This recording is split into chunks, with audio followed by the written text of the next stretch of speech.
इस खबर के प्रायोजक हैं Lohia Nagar Mount Carmel high school, Gyansthali high school और LMC कम्युनिकेशन।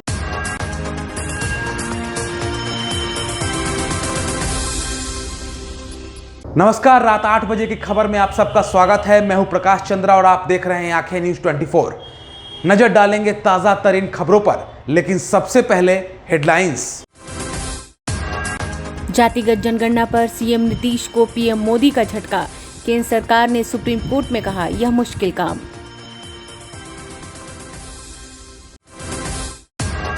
लालटेन छोड़कर अब बांसुरी बजाएंगे लालू के बड़े लाल। यूपी चुनाव के लिए लिया नया सिंबल। बालू के अवैध खनन में संलिप्त लोगों पर होगी सख्त कानूनी कार्रवाई।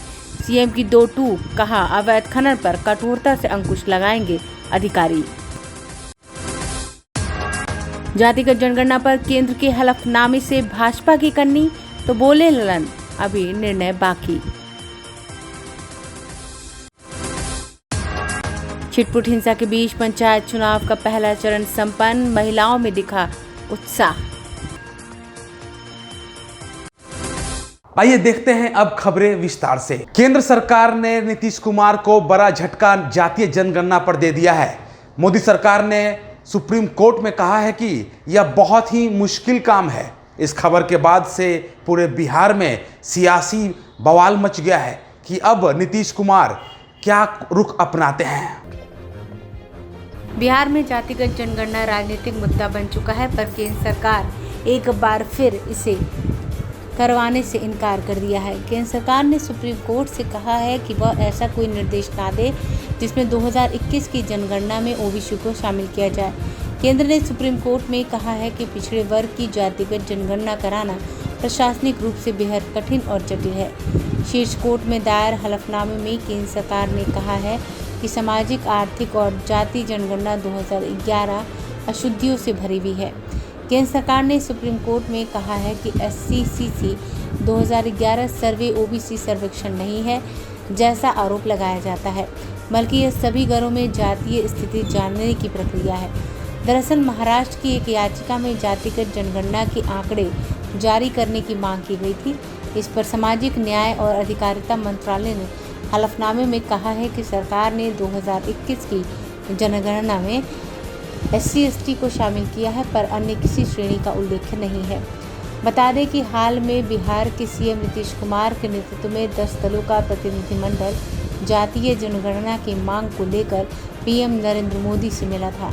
जातीय जनगणना को लेकर केंद्र सरकार के इनकार के बाद बिहार में सियासत तेज है।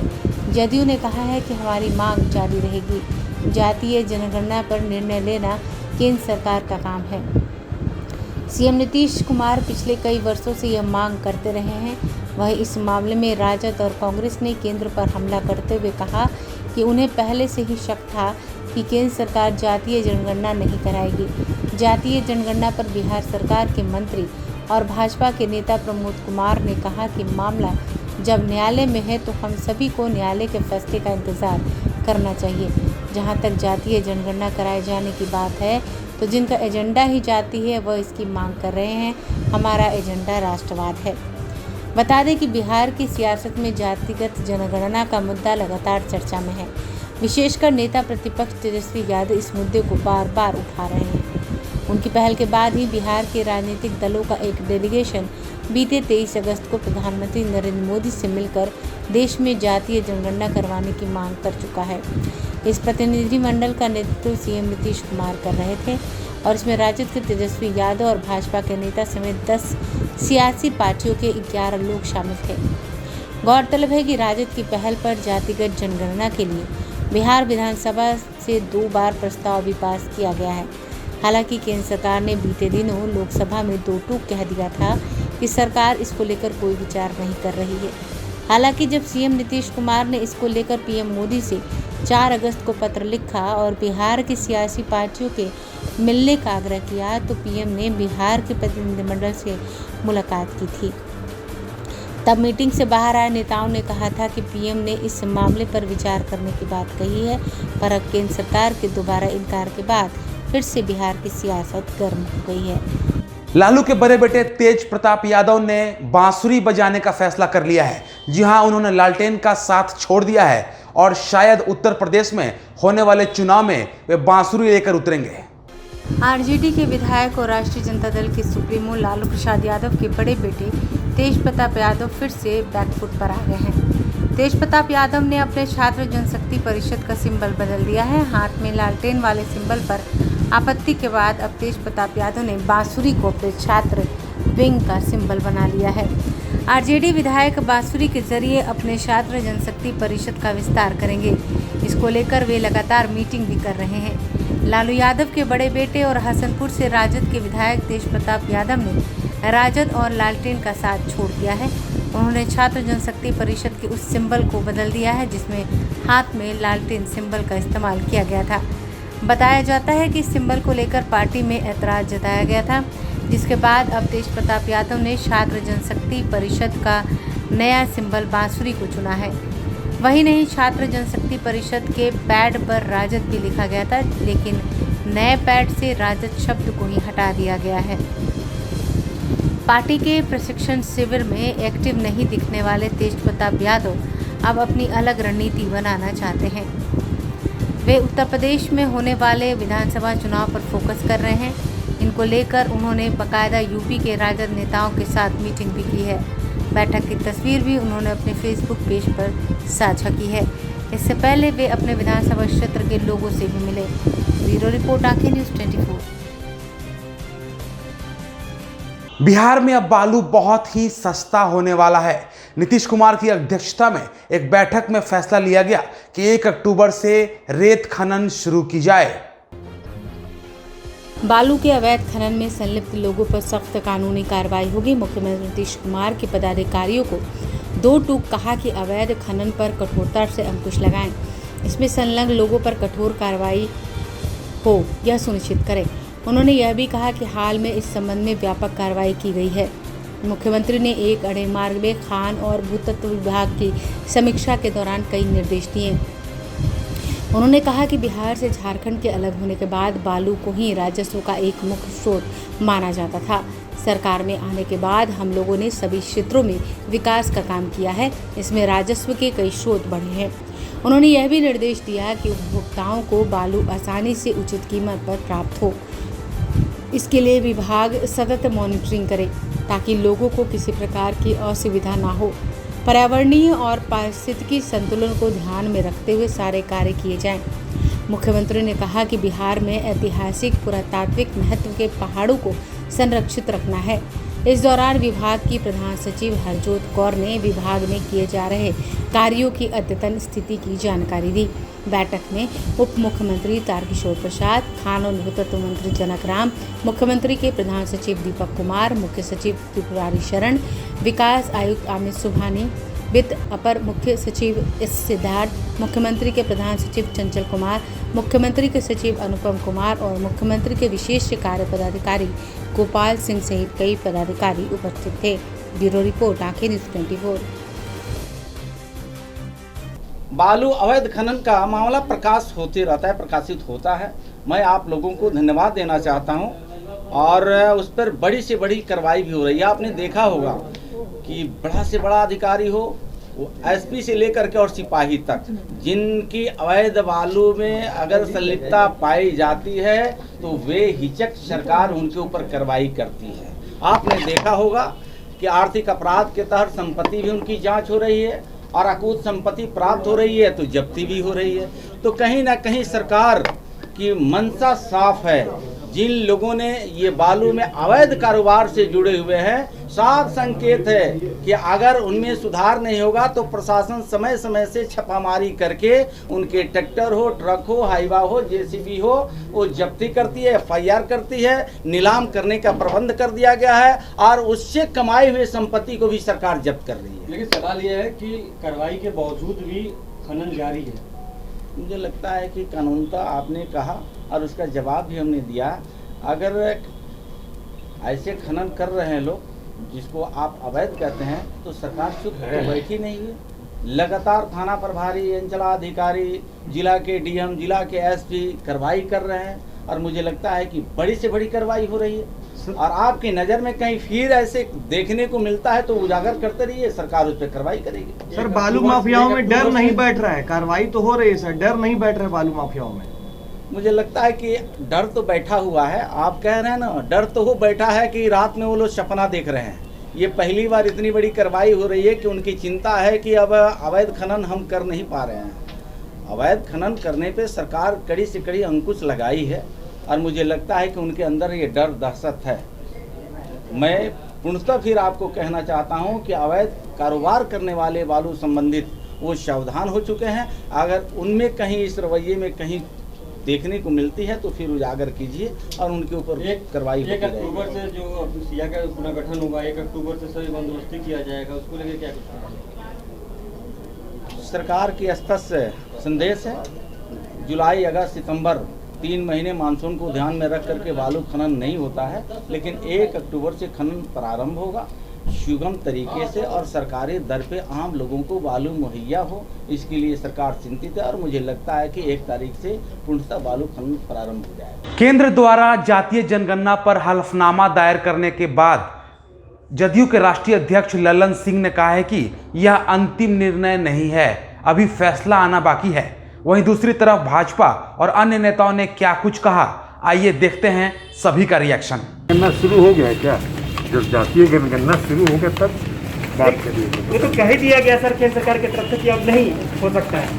केंद्र सरकार की तरफ से कहा गया है ना, अब निर्णय क्या करेगी केंद्र सरकार, ये अलग बात है। अभी निर्णय तो हुआ नहीं। मैंने आज देखा आज के अखबार में ही कि कल सुप्रीम कोर्ट में जो जवाब दिया है भारत सरकार ने कि शायद टेक्निकल डिफ़िकल्टी है करने में, और हम लोगों का तो यही है कि पूरा बिहार के ऑल पार्टी, इवन बीजेपी के भी मंत्री गए थे उस डेलीगेशन में जो नीतीश कुमार जी के नेतृत्व में सारे पार्टी के लोग गए थे, और सब लोगों ने जो बात रखा प्रधानमंत्री जी के सामने उन्होंने सुना और सुन के कहा कि बिल्कुल इस पर गौर करेंगे। तो हम लोग यही अपेक्षा करते हैं कि जो भावना लेकर के ऑल पार्टी डेलीगेशन गया मुख्यमंत्री जी के नेतृत्व में, उस भावना का ख्याल करते हुए ज़रूर कुछ न कुछ पॉजिटिव रिस्पांस आएगा। बिल्कुल उम्मीद है, बिल्कुल उम्मीद है। ये सुप्रीम कोर्ट में भारत सरकार ने हलफनामा दायर किया है महाराष्ट्र सरकार के ने जो ये कहा था कि 2011 की SECC डाटा को हमें नहीं दिया जा रहा। भारत सरकार का बिल्कुल साफ मानना है कि जो 2011 में SECC डाटा आया वह एक तो किसी जाति विशेष के लिए नहीं था और 4,28,000 जातियों के बारे में उसमें विवरण आया। महाराष्ट्र सरकार स्वयं मानती है कि केवल 484 जातियां, किसी भी प्रदेश में 1,000-1,200 से ज्यादा जातियां नहीं। लेकिन जब 2011 की जातीय जनगणना हुई तो उसमें जो कॉलम भरा गया कि आप अपनी जाति को भरिए, उसमें 4,28,000 जातियों का जिक्र हो गया और बहुत सारे बड़ी संख्या में लोगों ने यह भी नहीं बताया कि वह OBC है नहीं है। केवल उन्होंने अपना किसी ने टाइटल बता दिया कि मैं चौहान हूँ। चौहान सामान्य वर्ग भी हो सकता है और अति पिछड़ा भी हो सकता है। और इस तरह से सरकार का बिल्कुल साफ मानना है कि अभी जनगणना का काम चल रहा है और जनगणना के कंप्यूटर में हम 4,28,000 कॉलम हरगिज नहीं बना सकते हैं और यह बिल्कुल प्रैक्टिकल नहीं है। और जो भी जनगणना हुई है वह उसका डाटा में बहुत सारी टेक्निकल गलतियां हैं। जैसे बहुतों ने OBC होते हुए भी OBC नहीं बताया, बहुतों ने अपनी जाति के बदले अपने टाइटल को बता दिया है, बहुतों ने अपने गोत्र को बता दिया है, बहुतों ने कुमार भी एक जाति हो गई है जनगणना करने के लिए। तो यह पूरा का पूरा डाटा गलत है और इससे OBC की भी जनगणना परिलक्षित नहीं होती है क्योंकि बहुतों ने अपना पहचान तो बता दिया पर उन्होंने किसी ने नहीं बताया उन्होंने कि हम OBC हैं कि नहीं। इसलिए यह पूरा डाटा गलत है और इसलिए केंद्र सरकार ने यह निर्णय लिया है कि हम जातीय जनगणना इसके साथ नहीं कर सकते हैं और जो जनगणना 1951 से चल रही है उसी तरह से करेंगे, क्योंकि 2011 की गलतियां जो हुई उस तरह का कोई डाटा करना कहीं से भी उचित नहीं होगा। और नियम यह है कि मैं अपने स्वयं जाति बताऊंगा, यह बिल्कुल साफ नियम है। तो अगर कोई कहता है कि मैं चौहान हूं, मैं कुमार हूं, तो अगले ने 2011 की जनगणना में कुमार लिखा, तो फिर कुछ भी संभव नहीं है कि इस तरह से कोई जनगणना करना। और 1931 की भी जो जनगणना की बात होती है वो भी मैं आपको बता दूं, केवल उस समय भी अंग्रेजों ने 24 जातियों की ही जनगणना करवाई। 1931 के ही डाटा को यह कहना कि यह जातीय जनगणना थी सरासर गलत होगा। जो 24 प्रमुख जातियां भारत में थी, अंग्रेजों ने 1931 में केवल उन्हीं 24 जातियों की जनगणना की थी, बाकी किसी जाति की जनगणना 1931 में भी नहीं हुई थी। और 2011 का जो अनुभव मिला केंद्र सरकार को कि 4,28,000 जातियों का एक रॉ डाटा हाथ में आया है, इसलिए केंद्र ने यह निर्णय किया है। और केंद्र का निर्णय जनगणना के अनुरूप है, क्योंकि यह कंप्यूटराइज डाटा है और कंप्यूटराइज डाटा में 4,28,000 खंड बना ही नहीं जा सकता। छिटपुट घटनाओं के बीच पंचायत चुनाव का पहला चरण आज समाप्त हो गया। पहले चरण के चुनाव में महिलाओं में काफी उत्साह देखा गया। बिहार में पंचायत चुनाव के पहले चरण में ग्राम पंचायत सदस्य, ग्राम कचहरी पंच, मुखिया, सरपंच, पंचायत समिति सदस्य और जिला परिषद के पदों के लिए मतदान संपन्न हुआ। इस दौरान गया और औरंगाबाद में हिंसक झड़प की सूचना मिली। पहले चरण में 11.48 लाख मतदाता अपने मताधिकार का प्रयोग किया। कई जगह मतदान विलंब से शुरू हुआ तो कुछ जगह परेशानी देखी गई। मुंगेर के तारापुर के 2 बूथों पर ईवीएम बार खराब हो गया। पहले चरण में 10 जिलों के 12 प्रखंडों में 15,328 प्रत्याशियों ने विभिन्न पदों के लिए नामांकन पत्र दाखिल किया था, जिनमें से 858 पदों पर प्रत्याशी निर्विरोध विजयी रहे, जबकि 72 पदों पर किसी भी प्रत्याशी ने नामांकन पत्र दाखिल नहीं किया। जमुई के सिकंदर में ईवीएम में आई खराबी के दौरान धूप से बचने के लिए कोई व्यवस्था नहीं की गई थी। राहत के लिए मतदाताओं ने लाइन में ही शरबत का इंतजाम किया। अब इसके लिए किसने चीनी दी यह तो पता नहीं चला, लेकिन पानी और बाल्टी का इंतजाम मतदाताओं ने खुद किया। पंचायत चुनाव में अगर हार जीत का फैसला 1 अंक में रहेगा तब दोबारा मतगणना कराई जाएगी। यदि फैसला 2 अंकों में रहा तब प्रत्याशी उम्मीदवार की आपत्ति की मेरिट देखी जाएगी और उसके आधार पर दोबारा मतगणना का आवेदन स्वीकार किया जाएगा। ब्यूरो रिपोर्ट, आंखें न्यूज़ 24। हमें बहुत उत्साह है कि हमारा बच्चा कोई वार्ड बन जाए, कोई मुखिया बन जाए, कोई मुखिया बन जाए, तो ना मेरा पंचायत की रक्षा करेगा, मेरा बच्चे का रक्षा करेगा, शिक्षा को बढ़ाएगा। हम अपने महिला मंडल का अध्यक्ष है। अच्छा। किसको लेके आए हैं मतदान करने? अपने बहू को लेकर आए हैं, नतनी को लेकर आए हैं, नतनी पतोह को लेकर आए हैं, अपने बेटा को लेकर आए हैं, पूरा परिवार के अपने पति को लेकर आए हैं। भाई सब लोग चले आज वोट मारे, अपना पंचायत को चुनाव में मारे। और चलते चलते एक नजर फिर से सुर्खियों पर। जातिगत जनगणना पर सीएम नीतीश को पीएम मोदी का झटका। केंद्र सरकार ने सुप्रीम कोर्ट में कहा यह मुश्किल काम।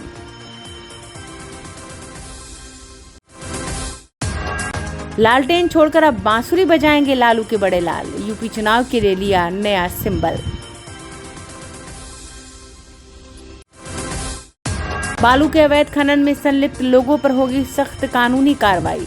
सीएम की 2 टूक, कहा अवैध खनन पर कठोरता से अंकुश लगाएंगे अधिकारी। जातिगत जनगणना पर केंद्र के हलफनामे से भाजपा की कन्नी, तो बोले ललन अभी निर्णय बाकी। छिटपुट हिंसा के बीच पंचायत चुनाव का पहला चरण संपन्न। महिलाओं में दिखा उत्साह। अगर अभी तक आपने हमारे चैनल को सब्सक्राइब नहीं किया है तो बेल आइकन दबाकर हमारे चैनल को सब्सक्राइब करें और देखते रहें आंखें न्यूज़ 24, नजर हर खबर पर।